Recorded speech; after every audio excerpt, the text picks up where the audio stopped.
Quais processos eu preciso desenvolver na minha igreja para construir aquela igreja dos sonhos?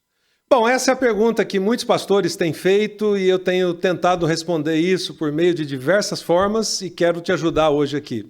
Eu sou Josué Campanhã, diretor da Envisionar, e estamos aqui no Envisionar Podcast em parceria com a Rádio Transmundial. E hoje eu quero compartilhar um pouquinho com vocês sobre processos que a igreja precisa desenvolver se ela quer construir aquela igreja dos sonhos, aquela igreja que realmente cumpre a missão de Jesus e causa um tremendo impacto na sociedade. Talvez eu tenha sido uma das primeiras pessoas no Brasil a começar a falar mais sobre isso nos últimos anos, porque eu cheguei a essa conclusão depois de centenas de consultorias com igrejas, dezenas de processos de consultoria e planejamento com denominações, e aí um dia me deu aquele estalo e eu comecei a perceber: nós simplesmente fazemos igreja baseado em estrutura e não em processos. E o que Jesus fez foi desenvolver processos. Discipulado é um processo, desenvolver líderes é um processo, como Jesus fez, alcançar a nova geração é um processo e assim por diante. Bom, então vamos lá. A pergunta que os pastores mais fazem é: Josué, ok, entendi. Eu preciso deixar um pouco aquela mentalidade, um pouco não, muito, ou quase tudo, aquela mentalidade estrutural, lembrar que a estrutura é serva da missão e entendi que eu preciso implementar processos na igreja. Quais processos?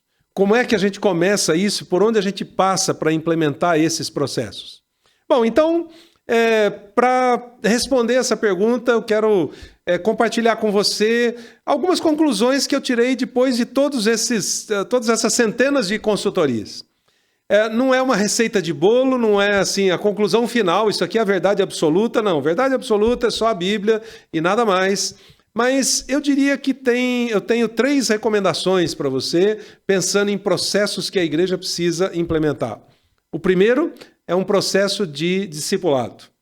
Bom, não é porque esse é o assunto da moda hoje, porque quando eu comecei a descobrir isso há cerca de 27, 28 anos atrás, muito pouca gente nesse país falava sobre discipulado. E eu tive o privilégio de aprender com alguns desses homens, como Ari Veloso, Paulo Solonca, Daniel Reis e alguns outros, que na época já falavam bastante sobre discipulado. Então, esse é o primeiro processo. Mas não só por isso. É porque ele é a mãe de todos os outros processos. Ele é parte da grande comissão que Jesus deixou para a gente. A única coisa que Jesus pediu que a gente fizesse, discípulos. E eu demorei 35 anos para aprender isso. Eu nasci, cresci na igreja e só fui aprender isso com 35 anos de idade. E aí eu fiquei me perguntando, por que ninguém ensinou isso para mim antes? Bom, porque a minha geração e as gerações anteriores e muitas outras não foram discipulados, nenhum de nós foi discipulado, então não tinha como a gente ensinar isso, porque a gente não dá aquilo que a gente não tem. Mas esse é o primeiro processo, um processo de discipulado. Eu não estou falando de um ministério de discipulado, departamento de discipulado, classe para novos crentes, revistinha de discipulado. Não estou falando disso. Estou falando de um processo que permeia toda a igreja, que alcança desde a nova geração até a terceira idade e assim por diante. Ele está baseado em Mateus 28. Qual o segundo processo? Desenvolver líderes. Foi o que Jesus fez, do discipulado ao apostolado, do discipulado à liderança. Ao longo de toda a sua trajetória, Jesus primeiro se preocupou em tornar aqueles 12 discípulos, homens com vidas transformadas pela graça de Deus e pela vida dele, e depois disso, equipá-los para a liderança, equipá-los para gerar influência e impacto no mundo, que foi o que aconteceu, conforme a gente olha lá em Atos 17, 18, aqueles que transtornaram o mundo chegaram até nós. Então perceba que do primeiro processo, que é o de discipulado, a gente tira o segundo, que é o processo de desenvolvimento de líderes. E qual o terceiro? O processo de alcance das novas gerações. Bom, você pode perguntar assim, tem base bíblica para esses outros dois? Sim, claro, porque um dos princípios nossos, ou um dos pilares nossos na Envisionar, é que a gente trabalha com princípios bíblicos e atividades práticas. Como é que eu pego esses princípios bíblicos e transforma em passos práticos para a nossa vida, para a nossa liderança, para a nossa igreja ou para a nossa atuação na sociedade. Então, o primeiro é bem óbvio, Mateus 28, discipulado.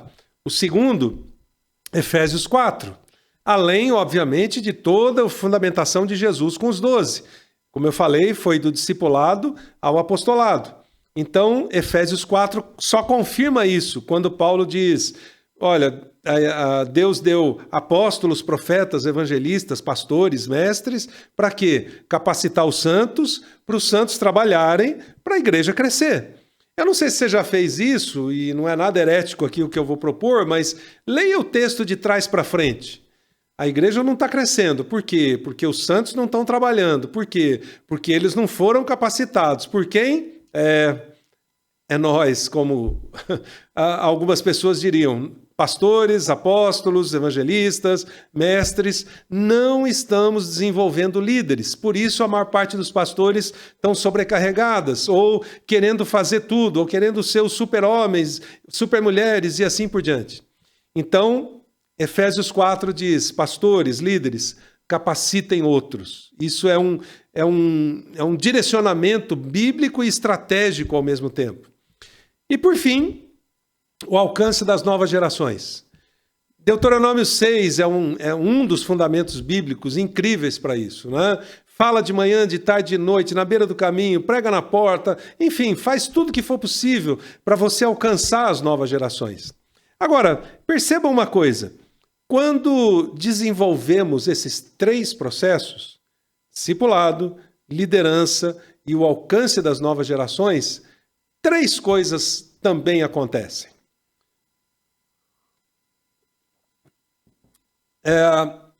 Primeira delas, o discipulado proporciona expansão. Não só o alcance das pessoas, mas expansão das raízes, porque primeiro o discipulado torna as pessoas enraizadas na palavra, nos mandamentos de Jesus, na vida de Jesus, no ser parecido com Jesus, e depois elas florescem para compartilhar de Jesus, alcançar novas pessoas e fazer novos discípulos. Então o discipulado proporciona tanto a igreja com raízes sólidas, como a igreja que floresce e tem uma copa de árvore bem grande, porque ela alcançou muitas pessoas e gerou muitos frutos. Segundo, o processo de desenvolvimento de líderes gera sustentabilidade. Não é só uma palavra da moda, ela é bíblica, a gente só copia, né? Salomão já disse que não tem nada novo debaixo do sol. Então, liderança, o processo de desenvolvimento de líderes, ele gera sustentabilidade. Por quê? Porque se com o discipulado a igreja vai florescer e crescer, você vai precisar de mais líderes, como aconteceu na igreja primitiva. Os 12 não davam mais conta, então eles foram repartindo essa responsabilidade do pastoreio, do discipulado e treinando as pessoas que, quando começou a perseguição da igreja, foram enviadas para todas as cidades para plantar novas igrejas. Eram líderes que foram equipados a partir do discipulado. Então perceba, o discipulado gera expansão. Liderança, o processo de desenvolvimento de líderes gera sustentação, sustentabilidade dessa igreja. E por fim, o terceiro processo, o alcance das novas gerações, ele gera longevidade, ou seja, eu tenho para quem passar o bastão. Todos nós um dia vamos precisar passar o bastão. Ninguém vai viver eternamente. Mas parece que a gente não pensa nisso. E daria para fazer uma comparação bem simples aqui. Talvez os legumes ou a carne que você vai comer ou coisa desse tipo, ela está sendo plantada ou o gado cultivado hoje para daqui 6 meses ou 1 ano isso chegar na sua casa. Os carros que vão ser lançados daqui 5 ou 10 anos estão sendo desenhados hoje para serem lançados daqui a 5 ou 10 anos. Mas o papel que você vai usar, seja para enxugar a mão, seja para escrever, a árvore está sendo plantada hoje para daqui 20 anos esse papel chegar na sua mão. Que perspectiva você tem da igreja? é o alface que é plantado agora e daqui a algumas semanas você colhe e já come, mas do mesmo jeito que ele é plantado rápido, ele vai embora rápido? Ou você está plantando a árvore que daqui 20 anos vai gerar frutos e vai gerar sementes para dar continuidade? É disso que a gente está falando. O primeiro processo, expande. O segundo processo, liderança, sustenta. O terceiro processo, novas gerações, dá longevidade. Bom, se você, como pastor ou líder, desenvolver esses 3 processos, que a gente poderia chamar também de 3 eixos, é como se a igreja fosse essa engrenagem, todo o restante vai funcionar em torno disso. Eu fiz um levantamento exaustivo e vou dar um overview bem rápido para você agora aqui. No processo de discipulado está envolvido evangelização, expansão, missões, ensino, relacionamentos em células, pequenos grupos, o modelo que você usar, finanças, oração, propósito de vida e assim por diante. No processo de capacitação de líderes, envolve, por exemplo, os seguintes ministérios da igreja: o uso dos dons, gestão, culto, celebração, ensino, adoração, atuação social, influência na sociedade e assim vai. No terceiro processo, que é o alcance das novas gerações, nós estamos falando de casais, famílias, ensino, discipulado, futuro da igreja, plantação de igrejas e assim vai. Todos os ministérios que você tem na sua igreja se alinham a esses 3 processos, que na verdade são transversais, eles precisam interagir com todas as áreas da igreja. Sabe por quê? O processo de discipulado, ou no processo de discipulado, discípulos geram discípulos. No processo de desenvolvimento de líderes, líderes geram líderes. No processo de alcance das novas gerações, os pais que foram discipulados discipulam seus filhos e geram filhos discípulos. Mas e naquelas coisas que a igreja mais faz hoje? Eventos, cultos, celebrações, festas, shows, etc. A gente gera crentes passivos. Lamento te informar, mas alguém tem que dar a má notícia. Mas a boa notícia é que se você começar esses processos, você vai ter esses resultados que eu falei. Discípulos, líderes e filhos discípulos que garantem a nova geração. Mas perceba que tudo isso é fruto de uma visão e de processos estabelecidos que se conectam, mudam a mentalidade gradualmente da igreja e não simplesmente mudam a agenda. O que nós estamos falando aqui, minha gente, é que isso se trata de uma mudança de mentalidade e direcionamento estratégico. Se tem alguém estratégico na Bíblia, é Jesus e depois Saulo, ou Paulo. Eles foram pessoas extremamente estratégicas. E eles foram as pessoas que mais capacitaram outros, que mais investiram em discípulos, que mais olharam para o futuro para alcançar as novas gerações e assim por diante.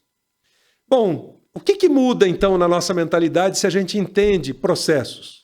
Primeiro mudam as perguntas. Ao invés de a gente pensar nesse tempo, o que eu faço para os ministérios da igreja voltarem? Pergunta errada.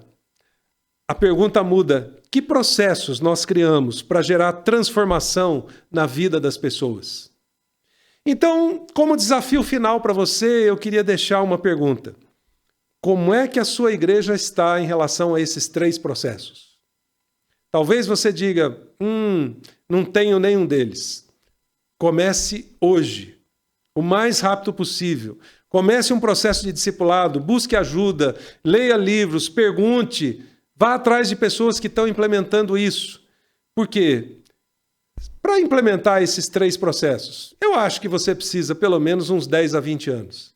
Então, acho que a gente tem bastante trabalho pela frente e é isso que vai fazer a construção daquela igreja que você sonha. São processos de longo prazo, longo alcance e longo impacto. Se você precisa mais ajuda, dá uma olhadinha no livro Planejamento Estratégico para Igrejas, porque ele foi construído em torno dessa mentalidade. Como é que a gente usa os processos para construir aquela igreja que Jesus ensinou a gente a fazer? E ele mesmo deu o exemplo. Então, se você quer ser parecido com Jesus, siga o exemplo dele. Cause impacto usando esses processos. e eu gostaria de ouvir falar da sua história e do seu impacto. Grande abraço, Deus te abençoe.